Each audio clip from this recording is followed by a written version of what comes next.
The mistake a lot of us make is that we use too much effort to achieve too little outcome. The word efficient is actually defined as achieving maximum productivity with minimum wasted effort. Generally, in our lives and businesses, this is what we want to do, and applicably as an ESL teacher, this is what we want to happen in our classroom.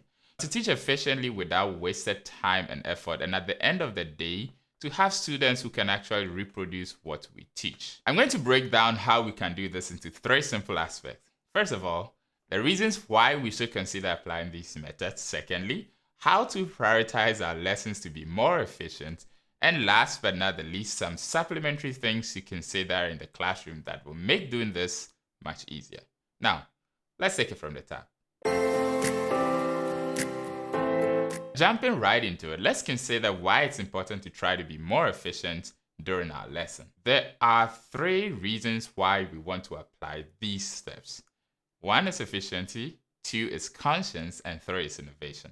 So the first reason is to streamline our activities to increase productivity, because activity doesn't always bring about productivity. So allocating our time and energy properly can help make us more efficient. The second reason is to make it easier for us as teachers to walk out of class knowing that we've done our best and that nothing could be significantly positively different if we changed anything during the lesson. Lastly, because when we know the essentials of being efficient, then we can think outside the box and be more creative during our lessons. People often say that think outside the box if you want to be creative. That is true, but I also think to be able to do that, we first have to really be familiar with the ins and outs and the dimensions of the box. Let's get to the real process of applying efficiency in our lesson. And to give ourselves some kind of background here, the Pareto principle was founded in the 1800s by a philosopher and economist named Federico Damasio Pareto. The principle, also known as the 80-20 principle, suggests that 80% of outcomes can always be associated with 20% of inputs. So, for example, 80% of wealth is distributed across 20% of people. 80% of sales often comes from 20% of sales executives in a company.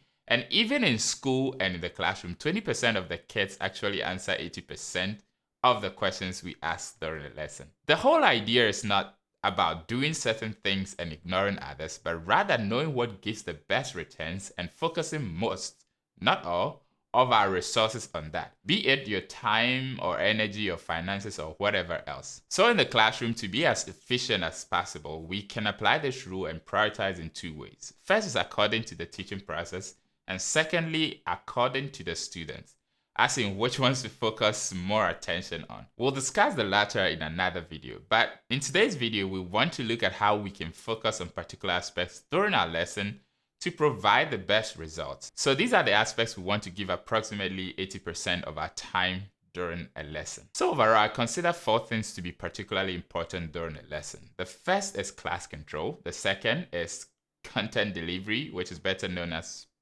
presentation. The next is practice, and then test. Now, looking at the first one, which is class control, no one can teach without it, and I'm not going to talk extensively about it in this video because I've done a series of videos on class control strategies. You can check them out. I'll leave links in the description down below. Classroom management is important, and we really want to allocate time to set rules and make sure the system is standardized to reach each and every student.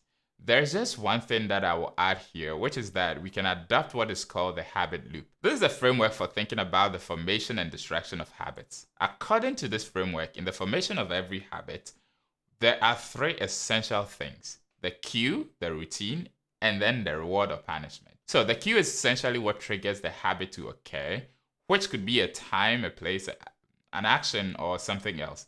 The routine is what happens after the trigger. And then the reward of punishment is the results after the routine that determines whether or not this routine will happen again. So, for example, if a kid sees a picture during the lesson presentation and decides to shout it in class, the trigger is the picture, shouting is the routine. The outcome becomes the good feeling of being rewarded by the teacher for his or her participation. Conversely, punishment could be the bad feeling resulting from the teacher taking away his or her toys because he disturbed the lesson. So these actually enforce the routine, and a habit can be formed out of it. That is why it is essential to have some rules in place in our classroom. Now moving on to the next point, which is content delivery. Content delivery is basically the process of disseminating information to the student. This is the teacher's time to deliver the content, which is the first duty of the teacher. It's not a participation time for the student. This can be done with flashcards, with TPRs, with songs, and many other things. During content delivery, we need to keep things clear and simple. Understanding is the key aspect here. Teach, don't lecture. As John C. Maxwell said, the lecturer makes things complicated, but the teacher actually makes things simple. You have to focus on saying only what you want the students to learn. Also, we need to let the students listen first. If the teacher is speaking, then the student must listen. There is always a temptation for the student to try and speak alongside, but the best option during this moment is for the student to actually listen and understand, and also to hear the sounds that go with what is taught. Next is to show rather than tell. Wouldn't it be great if we could just tell students something and in 2 minutes we walk out of the class and check it off as completed? It's kind of impossible. It's best to let the students have a visual connection with what we are teaching, which makes memory recall easier. So the next major point we are looking at is practice. Practice is the time for collaboration. This is the time for us as teachers to guide the student through what we teach. Practice starts with speaking. The student should first learn to say what has been taught. And hence, our second duty as teachers is to make sure the student is saying the right thing. Now, practice should be done in a way that is imprintable, if that's even a word. And by that, I mean we want our students to have a form of experience that is associated with what we teach. So when we teach, we show them. When we practice, we do it with them. It's a time for them to practice the TPRs and do actions that come with what we teach. It's also time to play games and perhaps sing songs where applicable. Now, the next major step is test. During teaching, you show the kids. During the test, they show you. During the test, what you want to do is a one-on-one test. Because as Warren Buffett said, only when the tide goes out do you discover who has been swimming naked. And I find that when you do a general test of your class, everyone seems to have it perfect. But one-on-one reveals the true results you need. Now, a test also uses active recall, which is also one of the ways to ensure that we've learned something and we know it. Testing the kids lets you know the extent to which what you've taught is embedded in their memory. It's not advisable also to do multiple activities during this session. It has to be straightforward and precise. And to test exactly and only what we teach, it has to be without assistance in order to record true results. This shows the results of our day's work. It is as well a test of our approach to teaching. Because remember, parents want their kids to have fun in your class. By the end of the day, you won't be judged by the fun they had, but rather by what they learned. So, in summary, we want to focus on class control, content delivery, practicing what we teach, and finally, testing for what we teach. Now, finally, onto some supplementary things that can make this whole process much easier for you. So first is form a relationship with the kids we teach, even if it's superficial. For long-lasting and reasonable control, which is also something Sun Tzu talks about in his book, The Art of War, control should be love first, punish after.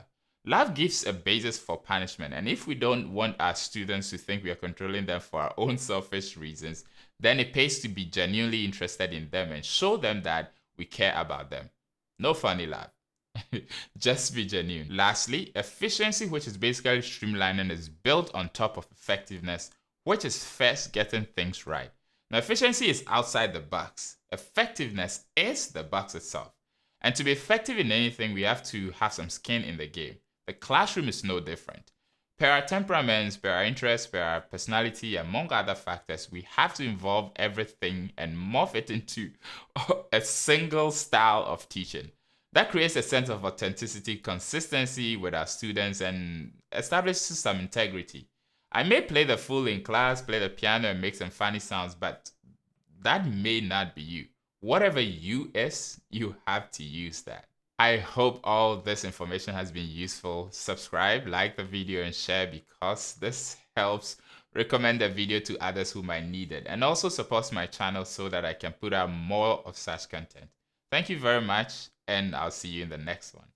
Love and peace.